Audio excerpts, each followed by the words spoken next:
नागपूरमधील अल्पवयीन मुलीवर अत्याचाराच्या घटनेवरून राजकीय वातावरण तापलं आहे।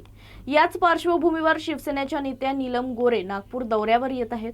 काँग्रेस विधिमंडळ पक्षनेते विजय वडेट्टीवार यांनी यावर प्रतिक्रिया देताना भाजप आणि शिवसेनेमध्ये मोठ्या प्रमाणात शीतयुद्ध सुरू असल्याचा दावा केला। तसंच सत्ताधारी पक्षातील नेते गृह खात्याच्या विरोधात जिथं बोलता येईल तिथं भूमिका मांडत असल्याचंही वडेट्टीवार यांनी म्हटलं आहे। असाही मुलीवर अत्याचार झाला ना तर कोणी ना कोणीतरी त्याचं मी नीलमताई जर आल्या असतील तर त्यांना माझ्या शुभेच्छा आहेत। मला नाही वाटत की आता त्याच्यामध्ये भाजप आणि शिवसेनेमध्ये राज्यामध्ये प्रचंड मोठ्या प्रमाणामध्ये शीतयुद्ध सुरूच आहे। आणि काल परवा